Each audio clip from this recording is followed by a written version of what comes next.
Hello everyone, welcome to Disha Academy. RRB Group D 2026 official notification release ആവാൻ date ആയതുകൊണ്ട് തന്നെ ഇതിൻ്റെയൊക്കെ ആപ്ലിക്കേഷന് വേണ്ടി അപ്ലൈ ചെയ്യാനിരിക്കുന്നവരാണ് നിങ്ങളെങ്കിൽ നിങ്ങൾ കയ്യിൽ കരുതേണ്ടിയിരിക്കേണ്ട ഏറ്റവും ഇമ്പോർട്ടൻറ്റ് ഡോക്യുമെൻറ്റ്സിനെ പറ്റിയിട്ടുള്ള ഒരു വീഡിയോ ആണ് നമ്മളിന്ന് ചെയ്യാനായിട്ട് ഉദ്ദേശിക്കുന്നത്. അപ്പോൾ നിങ്ങൾക്ക് എല്ലാവർക്കും അറിയുന്ന പോലെ തന്നെ നമ്മുടെ ഗ്രൂപ്പ് ഡി എക്സാമിനേഷൻ എന്ന് പറയുന്ന ഒരു സിംഗിൾ സ്റ്റേജ് എക്സാമിനേഷൻ ആണ്. അപ്പോൾ ഒരുപാട് ആൾക്കാർ ഈ ഒരു എക്സാമിന് വേണ്ടിയായിട്ട് അപ്ലൈ ചെയ്യും. അപ്പോൾ അതുകൊണ്ട് തന്നെ ഡോക്യുമെൻറ്റ് വെരിഫിക്കേഷൻ എന്ന് പറഞ്ഞാൽ റെയിൽവേയുടെ പാർട്ടിൽ നിന്നുള്ള ഏറ്റവും ഇമ്പോർട്ടൻ്റ് ആയിട്ട് ക്രൂഷ്യലായിട്ട് അവർ ചെയ്യുന്ന ഒരു സ്റ്റെപ്പാണ്.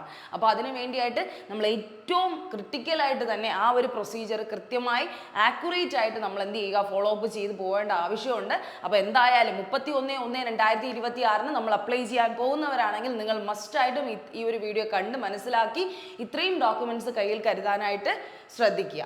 ഓക്കെ, അപ്പോൾ എന്തുകൊണ്ടാണ് ഡോക്യുമെൻറ്റ്സ് ഇത്രയും ഇമ്പോർട്ടൻ്റ് എന്ന് ചോദിച്ചു കഴിഞ്ഞാൽ ഒരുപാട് ആൾക്കാർ അപ്ലൈ ചെയ്യുന്നതുകൊണ്ട് തന്നെ അവർക്ക് ഏറ്റവും കൂടുതൽ റിജക്ഷൻ ഉണ്ടാക്കിയെടുക്കാൻ പറ്റുന്ന ഏറ്റവും മെയിൻ ഒരു സ്റ്റേജ് എന്ന് പറയുന്നത് DV സമയമാണ്. കാരണം DVയിൽ എന്തെങ്കിലും മിസ്റ്റേക്സ് നമ്മൾ വരുത്തിയിട്ടുണ്ടെങ്കിൽ അവർക്ക് അത് പറഞ്ഞ് തന്നെ നമ്മൾ എന്ത് ചെയ്യാം, റിജക്റ്റ് ചെയ്യാനുള്ള ഒരു കാരണം അവർക്ക് എന്ത് ചെയ്യാം, ഉണ്ടാക്കിയെടുക്കാം. അതുകൊണ്ടാണ് ഇതൊരു ക്രിട്ടിക്കൽ ആയിട്ടുള്ള ഒരു ഫൈനൽ സ്റ്റേജ് ആണ്.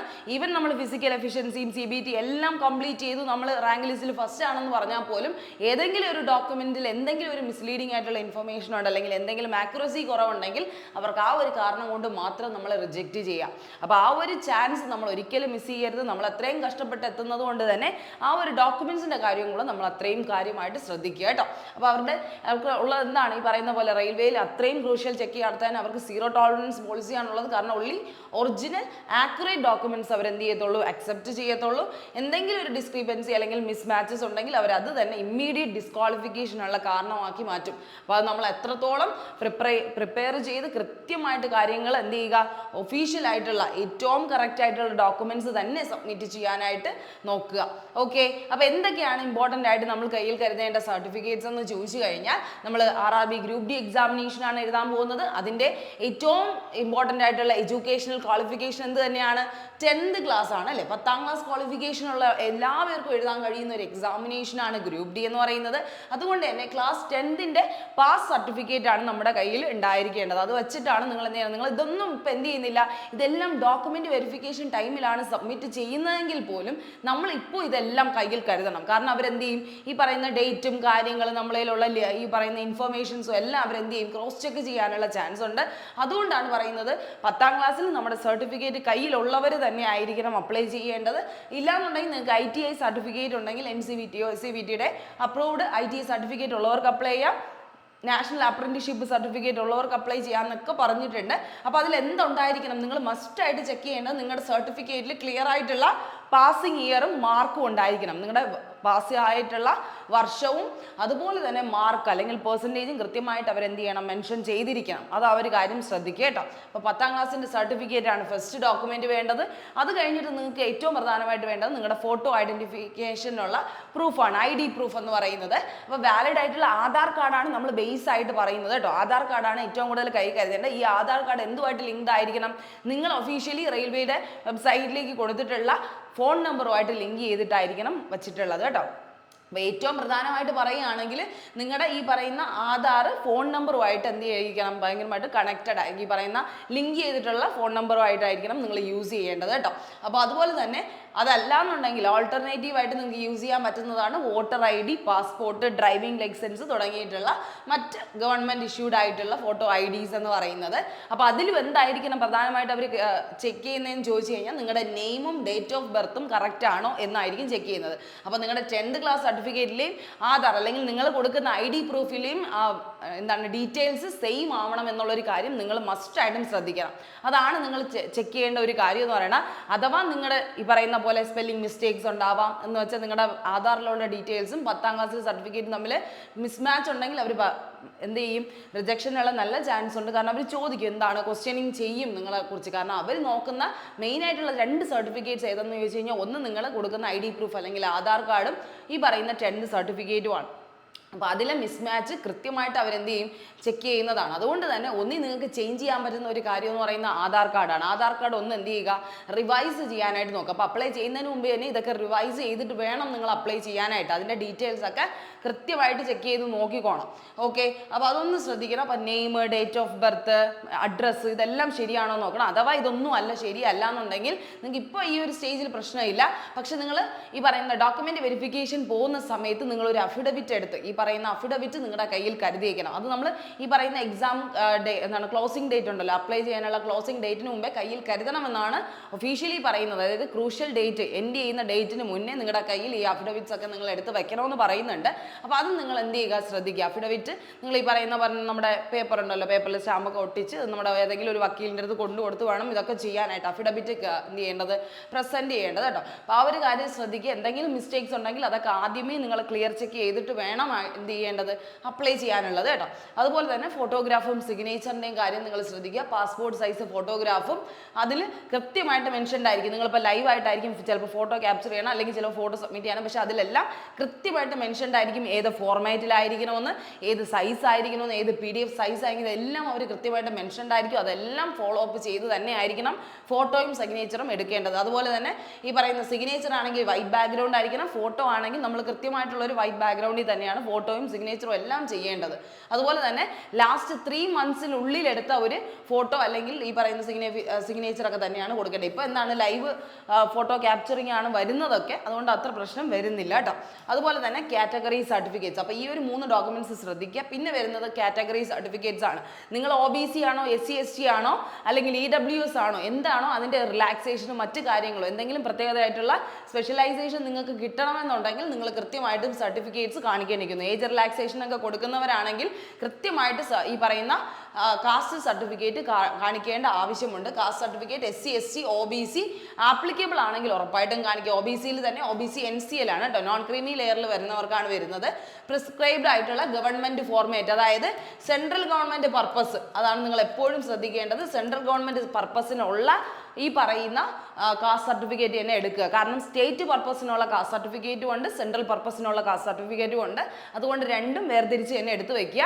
കഴിഞ്ഞ വർഷം എടുത്തതുണ്ടെന്ന് പറഞ്ഞ് OBCക്കാർ എടുക്കാതിരിക്കുന്നത്. OBCക്ക് 1 വർഷത്തിന്റെ വാലിഡിറ്റി ആണ് പറയുന്നത്, ഫിനാൻഷ്യൽ ഇയർ 1 ഫിനാൻഷ്യൽ ഇയർ ആണ് പറയുന്നത്. അതുകൊണ്ട് OBC സർട്ടിഫിക്കറ്റ് നിങ്ങൾ എന്ത് ചെയ്യുക, ഇപ്പം ഈ പറയുന്ന പീരീഡിൽ, അതായത് നിങ്ങൾക്ക് ഈ പറയുന്ന ജനുവരി എന്ന് പറയുന്ന ടൈമിൽ അത് എന്താണ് ഈ കഴിഞ്ഞു, അല്ലെങ്കിൽ ഡിസംബറിൽ കഴിഞ്ഞു പോയെങ്കിൽ വീണ്ടും റിന്യൂ ചെയ്ത് എടുക്കേണ്ട ആവശ്യമുണ്ട്. SC STക്ക് ആണെങ്കിൽ ലൈഫ് ലോങ് ആയിട്ടുള്ള വാലിഡിറ്റി ആണ് അവരുടെ കാസ്റ്റ് സർട്ടിഫിക്കറ്റിന് വരുന്നതുകൊണ്ട് അവർക്ക് ചെക്ക് ചെയ്യേണ്ട കാര്യമില്ല.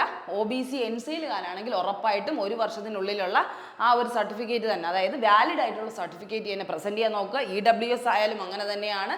അതുപോലെ ആ ഒരു കാര്യമൊക്കെ കൃത്യമായിട്ട് സെൻട്രൽ പർപ്പസ് ആണോ എന്ന് കൃത്യമായിട്ട് നോക്കി വേണം ചെയ്യാനായിട്ടുള്ളത്. ഇതൊന്നും ചെയ്യാത്തവരാണെങ്കിൽ നേരെ എന്ത് ചെയ്യുക, ഇപ്പം നിങ്ങൾക്ക് എന്ത് ചെയ്യാം, ഓൺലൈൻ വഴി ചെയ്യാൻ പറ്റും. ഓൺലൈൻ വഴി നിങ്ങൾക്ക് ഈ പറയുന്ന കാസ്റ്റ് സർട്ടിഫിക്കറ്റ്സ് എടുക്കാൻ പറ്റും. ഇല്ലാന്നുണ്ടെങ്കിൽ നേരെ എന്ത് ചെയ്യുക, നമ്മുടെ വില്ലേജ് ഓഫീസിൽ ചെന്ന് അപേക്ഷ കൊടുത്ത് ചെയ്യാനായിട്ട് പറ്റുന്നതാണ്. വില്ലേജ് ഓഫീസിൽ നിന്ന് അവർ തഹസിൽദാറിൻ്റെ ഓഫീസിലേക്ക്, താലൂക്ക് ഓഫീസിലേക്ക് വിട്ട് അങ്ങനെ കുറച്ച് പ്രൊസീജിയേഴ്സ് അതിൽ വരുന്നുണ്ട്. ഇല്ലെങ്കിൽ ഓൺലൈൻ ഫോർമാറ്റിൽ എടുത്താലും മതി. പക്ഷേ സെൻട്രൽ ഗവൺമെൻറ് പർപ്പസ് ആയിരിക്കണം എന്നുള്ളൊരു കാര്യം ശ്രദ്ധിക്കുക. വാലിഡിറ്റി പീരീഡ് ഉണ്ടെന്ന് ഉറപ്പ് വരുത്തിയിരിക്കണം OBC കാൻഡിഡേറ്റ്സ്. ഓക്കെ, അതുപോലെ തന്നെ ഇൻകം സർട്ടിഫിക്കറ്റ്സ് കാണിക്കേണ്ട ചില ഗ്രൂപ്പുകളുണ്ട്. നിങ്ങൾക്ക് അറിയാലോ, ഫീസിൽ കുറച്ച് കൺസെഷൻ ഉള്ളവരാണ് EBC ക്ലാസ് എന്ന് പറയുന്നത്, എക്കണോമിക്കലി ബാക്ക്വേർഡ് ക്ലാസ്. അതുപോലെ EWSനും റിലാക്സേഷൻ തുടങ്ങിയിട്ടുള്ള പല കാര്യങ്ങളുണ്ട്. അപ്പോൾ അവരുടെയൊക്കെ കൃത്യമായിട്ടുള്ള ഈ പറയുന്ന ഇൻകം സർട്ടിഫിക്കറ്റ് കാണിക്കണം. കാരണം നിങ്ങൾക്ക് അറിയാലോ, അത് പൈസയുടെ 8 ലക്ഷത്തിൽ കുറവാണ് EWS കാണിക്കേണ്ടത്.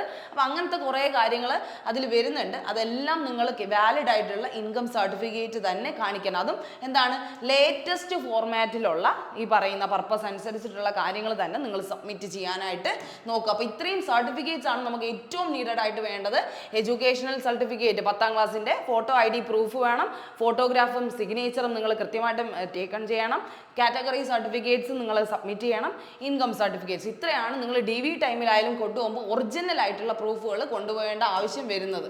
ഓക്കെ, ആ ഒരു കാര്യം ശ്രദ്ധിക്കുക. ഇനി മാൻഡേറ്ററി എഡ്യൂക്കേഷൻ സർട്ടിഫിക്കറ്റ് നമ്മുടെ 10th സർട്ടിഫിക്കറ്റ് അല്ലെങ്കിൽ ITA എന്ന് പറഞ്ഞു. അതിനകത്ത് എന്തുണ്ടായിരിക്കണം, ക്ലിയർലി ആയിട്ട് number, passing date, board name, നിങ്ങൾ സ്റ്റേറ്റ് ആണോ CBSE ആണോ പഠിച്ചതെന്നൊക്കെ ഉള്ള കൃത്യമായിട്ട് മെൻഷൻഡ് ആയിരിക്കണം.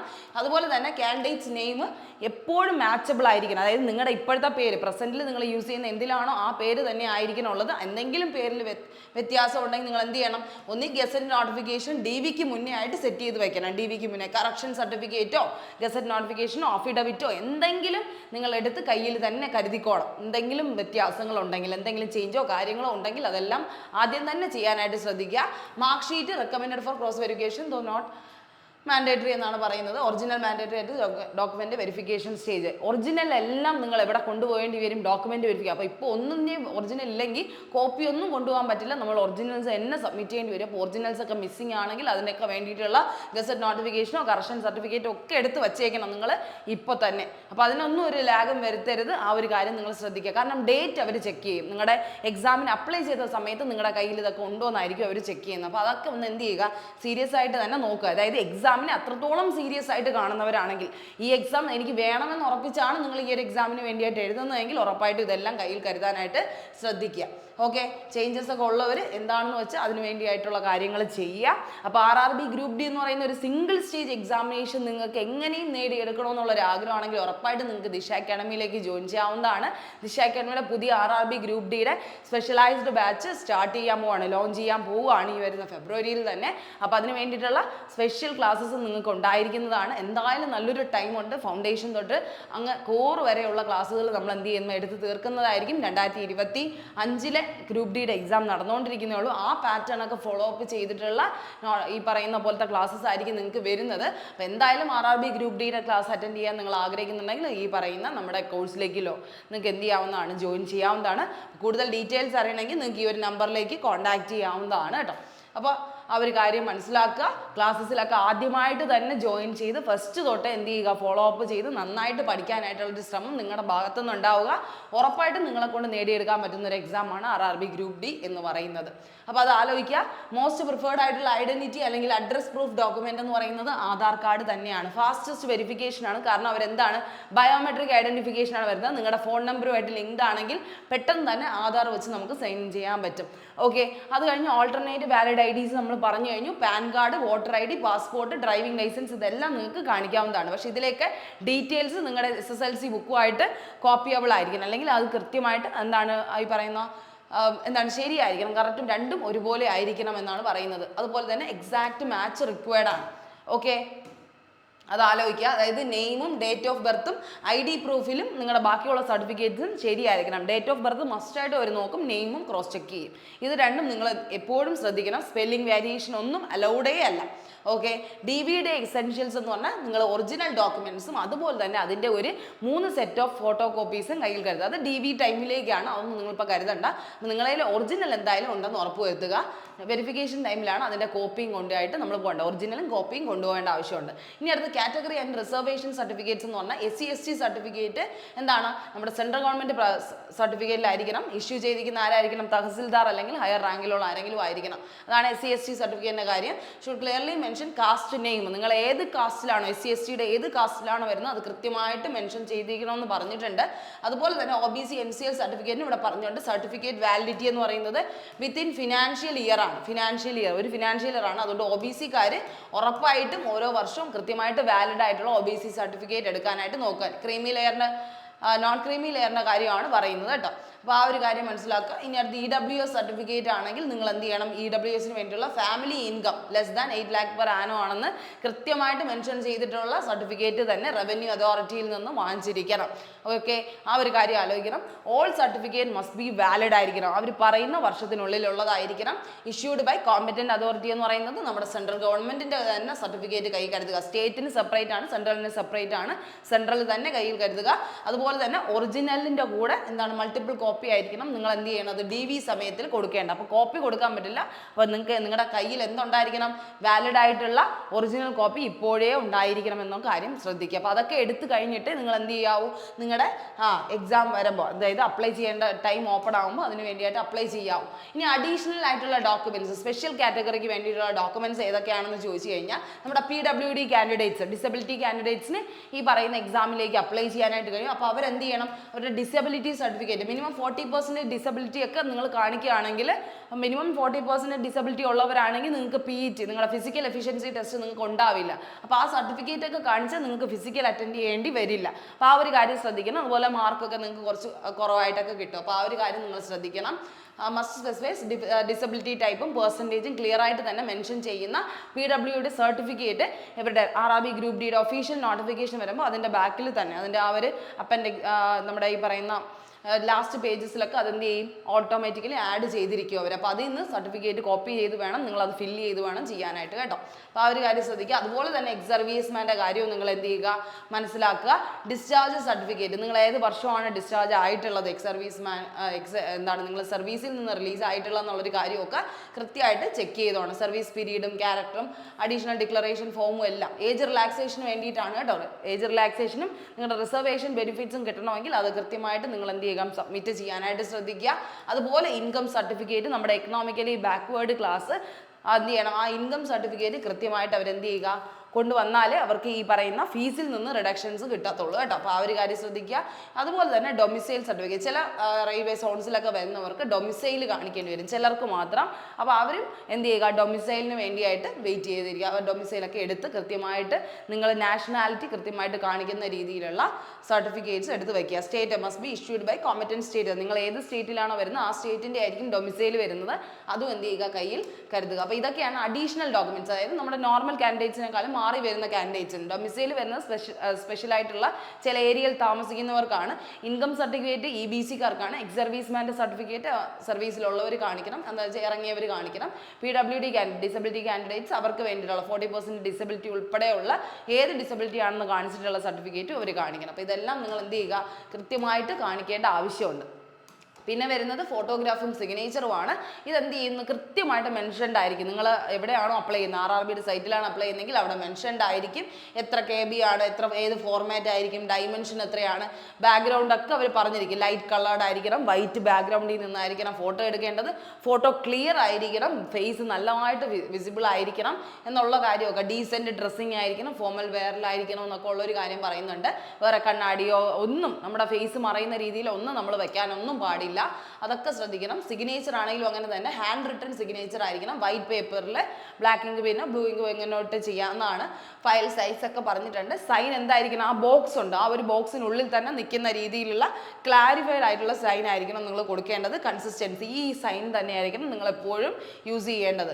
അതുപോലെ തന്നെ കെയർഫുൾ ആയിട്ട് അപ്ലോഡ് ചെയ്യുക. സൈൻ എന്ത് ചെയ്യരുത്, ഒരിക്കലും ബ്ലർ ആയിട്ടുള്ള ഫോട്ടോസോ അല്ലെങ്കിൽ ഭയങ്കരമായിട്ടും ക്ലിയർ അല്ലാത്ത ഫോട്ടോസോ മങ്ങിയ ഡിം ലൈറ്റിലുള്ള ഒന്നും നമ്മൾ ചെയ്യാൻ പാടില്ല.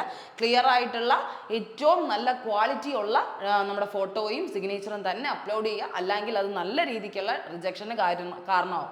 ആപ്ലിക്കേഷൻ സ്റ്റാറ്റസ് വരുമ്പോഴേ നമ്മൾ അറിയുള്ളൂ റിജക്റ്റ് ആയോ എന്ന്. അതിന് മുന്നേ നമുക്ക് ഒരിക്കലും അറിയാൻ പറ്റില്ല. അപ്പോൾ നമ്മൾ അത്രയും സീരിയസ് ആയിട്ട് കണ്ട് തന്നെ ഫോട്ടോയും സിഗ്നേച്ചറും എന്ത് ചെയ്യുക, നമ്മൾ അയച്ചു കൊടുക്കുക എന്നുള്ളൊരു കാര്യം മനസ്സിലാക്കുക. അപ്പോൾ ഡേറ്റും ഡോക്യുമെൻറ്റ് പ്രിപ്പറേഷൻ്റെയൊക്കെ ടിപ്സുകൾ നിങ്ങൾ മനസ്സിലാക്കുക. 31/2026 ആപ്ലിക്കേഷൻ വിൻഡോ ഓപ്പൺ ആവും. ഫസ്റ്റ് സ്റ്റേജ് അത് തന്നെയാണ്, January 31 സ്റ്റാർട്ട് ആവും. സെക്കൻഡ് എന്ന് പറഞ്ഞാൽ ലാസ്റ്റ് ഡേറ്റ് ടു അപ്ലൈ എന്നാണ്. ഫൈനൽ ഡെഡ് ലൈൻ എന്ന് പറയുന്നത് March 2 നിങ്ങളുടെ ഡെഡ് ലൈനാണ്. അതിനുള്ളിൽ നിങ്ങൾ ഈ പറയുന്ന ഡോക്യുമെൻറ്റ്സ് ഒക്കെ കയ്യിൽ കരുതി വേണം അപ്ലൈ ചെയ്യാനായിട്ട്.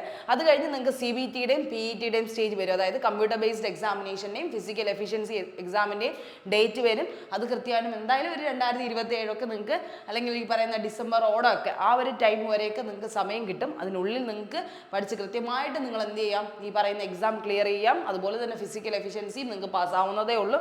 അതുപോലെ ഡോക്യുമെൻറ്റ് വെരിഫിക്കേഷനും അത് കഴിഞ്ഞായിരിക്കും വരുന്നത്. ഈ ഒരു സ്റ്റേജ് കവർ ചെയ്ത് കഴിയുമ്പോൾ അവസാന സ്റ്റേജ് ആയിട്ടാണ് ഡോക്യുമെൻറ്റ് വെരിഫിക്കേഷൻ കാര്യങ്ങൾ വരുന്നത് കേട്ടോ. മെഡിക്കൽ അല്ലെങ്കിൽ ഡോക്യുമെൻറ്റ് വെരിഫിക്കേഷനും ഒക്കെ വരുന്നത്. അപ്പോൾ പ്രിപ്പറേഷൻ എന്താണ് ചെക്ക് ലിസ്റ്റ് എന്ന് പറഞ്ഞു കഴിഞ്ഞാൽ എല്ലാത്തിൻ്റെയും ഒറിജിനൽസ് നിങ്ങളുടെ കയ്യിലുണ്ടായിരിക്കണം. നിങ്ങൾ ഫോൾഡറിൽ സെക്യൂർ ചെയ്ത് തന്നെ വെക്കാനായിട്ട് ശ്രമിക്കുക. അതുപോലെ എല്ലാത്തിൻ്റെയും ഫോട്ടോ കോപ്പീസും കയ്യിൽ കരുതുക. ഓക്കെ, നിങ്ങൾ ഏതാണോ സബ്മിറ്റ് ചെയ്യുന്നത് അതിൻ്റെയൊക്കെ ഫോട്ടോ കോപ്പീസ് ഒരു 3 5 ഒക്കെ കയ്യിൽ കരുതാൻ ശ്രദ്ധിക്കുക. എപ്പോഴും ക്രോസ് വെരിഫൈ എവറി ഡീറ്റെയിൽ, എല്ലാ ഡീറ്റെയിലും പരസ്പരം നിങ്ങൾ സബ്മിറ്റ് ചെയ്യുന്ന ഓരോ പ്രൂഫിലും അങ്ങോട്ടും ഇങ്ങോട്ടും സെയിം ആണെന്ന് എന്ത് ചെയ്യുക, മനസ്സിലാക്കുക. അതായത് നിങ്ങളുടെ നെയിം ആയാലും അഡ്രസ്സ് ആയാലും ഡേറ്റ് ഓഫ് ബർത്ത് ഒക്കെ കറക്റ്റ് ആണെന്ന് ഉറപ്പ് വരുത്തുക. ഓക്കെ, അതല്ല എന്നുണ്ടെങ്കിൽ നിങ്ങൾ എന്ത് ചെയ്യുക, അറ്റസ്റ്റേഷൻ വാങ്ങി വെക്കുക. അഫിഡവിറ്റ് പോലെയുള്ള വല്ല എന്തെങ്കിലും അഡ്വാൻസ്ഡ് ആയിട്ട് വാങ്ങി വെക്കാനായിട്ട് ശ്രദ്ധിക്കുക. ഒരിക്കലും ഡോക്യുമെന്റ് വെരിഫിക്കേഷൻ സമയത്ത് ഓടാണ്ട് നേരത്തെ തന്നെ ഇതെല്ലാം ക്രോസ് ചെക്ക് ചെയ്ത് വെക്കാനായിട്ട് നിങ്ങൾ ശ്രദ്ധിക്കുക. ഇതാണ് ഡോക്യുമെന്റ്സിനെ കുറിച്ച് നിങ്ങൾ അറിയേണ്ടത്. അപ്പോൾ റിജക്റ്റ് ആവാനുള്ള കൂടുതൽ ചാൻസ് വരുന്നത് എപ്പോഴാണെന്ന് ചോദിച്ചു കഴിഞ്ഞാൽ, ഏതൊക്കെ മിസ്റ്റേക്സ് ആണ് നിങ്ങൾ അവോയ്ഡ് ചെയ്യുന്നത് ചോദിച്ചു കഴിഞ്ഞാൽ, കോപ്പീസ് വിത്തൗട്ട് ഒറിജിനൽസ്. നിങ്ങൾ എപ്പോഴെങ്കിലും DVയിൽ പോകുമ്പോൾ നിങ്ങൾ കോപ്പീസ് മാത്രമാണ് സബ്മിറ്റ് ചെയ്യണമെങ്കിൽ നിങ്ങൾ എന്ത് ചെയ്യും, എലിമിനേറ്റ് അല്ലെങ്കിൽ റിജക്റ്റ് ആവാനുള്ള ചാൻസ് ഉണ്ട്. അതുകൊണ്ട് അവർക്ക് എന്താണ് വേണ്ടത്, RRB ഒഫീഷ്യൽസിന് നിങ്ങളുടെ ഒറിജിനലും വേണം, ഒരു 3-4 നിങ്ങളുടെ കോപ്പീസും ഉണ്ടായിരിക്കണം. അപ്പോൾ അത് നിങ്ങൾ മനസ്സിലാക്കുക. ഔട്ട്ഡേറ്റഡ് ആയിട്ടുള്ള സർട്ടിഫിക്കറ്റ്, അതായത് വാലിഡ് അല്ലാത്ത സർട്ടിഫിക്കറ്റ് ആണ് നിങ്ങൾ കാണിക്കുന്നതെങ്കിൽ അതും നിങ്ങൾക്ക് റിജക്ഷനുള്ള ചാൻസ് ഉണ്ട്. അതുകൊണ്ട് നിങ്ങൾ എപ്പോഴും ശ്രദ്ധിക്കുക, എക്സ്പയർ ആവാത്ത എന്താണ് സ്റ്റാൻഡേർഡ് ആയിട്ടുള്ള കാസ്റ്റും ഇൻകം സർട്ടിഫിക്കറ്റ്സും കാണിക്കുക. OBC NCL വാലിഡ് 1 വർഷത്തേക്കാണ്, അത് മസ്റ്റായിട്ട് കീപ്പ് ചെയ്യുക. EWS വാലിഡിറ്റിയും മസ്റ്റായിട്ടും കറണ്ട് ആയിട്ടുള്ള സ്റ്റേറ്റിലുള്ളത് തന്നെ സബ്മിറ്റ് ചെയ്യാൻ ശ്രദ്ധിക്കുക. അതുപോലെ നെയിം മിസ്മാച്ച് ആണെങ്കിൽ റിജക്റ്റ് ആവും, അതും ശ്രദ്ധിക്കുക. നെയിം ഒരിക്കലും മിസ്മാച്ച്ഡ് ആവരുത്. അതായത് നിങ്ങളുടെ ആധാറിലും നിങ്ങളുടെ ഈ പറയുന്ന 10th സർട്ടിഫിക്കറ്റിലെ പേര് തന്നെ ആയിരിക്കണം എല്ലായിടത്തും വരേണ്ടത് കേട്ടോ. ആ ഡോക്യുമെന്റ്സ് ഒക്കെ കറക്റ്റ് ആണോ എന്ന് നിങ്ങൾ ചെക്ക് ചെയ്യണം. പുവർ ക്വാളിറ്റി സ്കാൻസ്, പിന്നെ ഏറ്റവും കൂടുതൽ റിജക്ഷൻ വരുന്നത് ഈ പറയുന്ന പോലെ സിഗ്നേച്ചറിൻ്റെയും ഫോട്ടോയുടെ കാര്യമായിരിക്കണം. അത് ബ്ലർഡ് ആവാൻ പാടില്ല, സൈസ് കുറഞ്ഞതായിരിക്കാൻ പാടില്ല, ഇൻകറക്റ്റ് ഫോർമാറ്റ്, അതായത് നിങ്ങൾ കണ്ണാടി വെച്ച് തല തിരിഞ്ഞിരുന്ന് അങ്ങനെയൊന്നുമല്ല, കറക്റ്റ് പ്രോപ്പർ പോസ്റ്ററിൽ നിന്നുള്ള ഒരു ഫോട്ടോ തന്നെ നിങ്ങൾ എടുത്ത് സബ്മിറ്റ് ചെയ്യാനായിട്ടുള്ള കാര്യം ശ്രദ്ധിക്കുക. അവരുടെ എക്സ്പെക്ടേഷൻ നിങ്ങൾ മീറ്റ് ചെയ്തിരിക്കണം. അതുപോലെ ഇൻകംപ്ലീറ്റ് ആയിട്ടുള്ള ഡോക്യുമെന്റേഷൻ, എന്തെങ്കിലും ഒരു സമയത്ത് DVക്ക് പോകുമ്പോൾ നിങ്ങൾ ഏതെങ്കിലും ഒരു ഡോക്യുമെന്റ് എങ്കിലും നിങ്ങൾ കൊണ്ടുപോകാൻ മറന്നിട്ടുണ്ടെങ്കിൽ നിങ്ങൾ റിജക്റ്റ് ആവും. അപ്പോൾ അതെല്ലാം ശ്രദ്ധിച്ച് ഫൈനൽ ചെക്ക് ലിസ്റ്റോടെ വേണം നിങ്ങൾ എന്ത് ചെയ്യാൻ പോകേണ്ടത്. എഡ്യൂക്കേഷണൽ പ്രൂഫ്, ID കാർഡ്, അതുപോലെ കാറ്റഗറി ഡോക്യുമെന്റ്സുകൾ, സ്പെഷ്യൽ കാറ്റഗറിക്കാരാണെങ്കിൽ അവരുടെ പേപ്പേഴ്സ്, ഫോട്ടോ, സിഗ്നേച്ചർ പ്രോപ്പർ ആയിരിക്കണം, മൾട്ടിപ്പിൾ കോപ്പീസ് റെഡി. ഇത്രയും കാര്യങ്ങൾ നിങ്ങൾ ഈ ഒരു 6 ചെക്ക് ലിസ്റ്റും ടിക്ക് ചെയ്തതിന് ശേഷം മാത്രം എന്ത് ചെയ്യുക, അപ്ലൈ ചെയ്യാനായിട്ട് ശ്രദ്ധിക്കുക. അപ്പോൾ ഇതാണ് നമുക്ക് ഇന്ന് പറയാനുള്ളത്. ഇമ്പോർട്ടൻറ്റ് ഡോക്യുമെന്റ്സ് എന്തായാലും നിങ്ങൾ മിസ്സാക്കാണ്ട് തന്നെ കാര്യങ്ങൾ മനസ്സിലാക്കി ചെയ്യുക. കാരണം നമ്മുടെ കയ്യിലാണ് എന്ത് ചെയ്യുന്നത്, എല്ലാ കാര്യങ്ങളും ഇരിക്കുന്നത്. അപ്പോൾ ആ ഒരു കാര്യം നിങ്ങൾ ഒരിക്കലും തെറ്റ് വരുത്തരുത്. അതെല്ലാം മനസ്സിലാക്കി കൃത്യമായിട്ട് തന്നെ ഈ കാര്യങ്ങൾ അറിഞ്ഞുകൊണ്ട് നിങ്ങൾ എന്ത് ചെയ്യുക, അപ്ലൈ ചെയ്യാനായിട്ട് ശ്രദ്ധിക്കുക. അപ്പോൾ എല്ലാവർക്കും ഇത്രയും കാര്യങ്ങൾ മനസ്സിലായെന്ന് വിശ്വസിക്കുന്നു. അപ്പോൾ എല്ലാവരും നല്ല രീതിയിൽ പഠിച്ച് നല്ല രീതിയിൽ തന്നെ നിങ്ങൾ ഈ ഒരു ഗ്രൂപ്പ് ഡി എക്സാമിനേഷൻ അറ്റൻഡ് ചെയ്യുക. ഇപ്പോഴത്തെ ഈ ഒരു പാറ്റേൺ ഒക്കെ മനസ്സിലാക്കി ആ രീതിയിൽ പഠിച്ച് നന്നായിട്ട് തന്നെ മുന്നോട്ട് പോവുക. എല്ലാവർക്കും നല്ലൊരു ദിവസം ആശംസിക്കുന്നു. Thank you.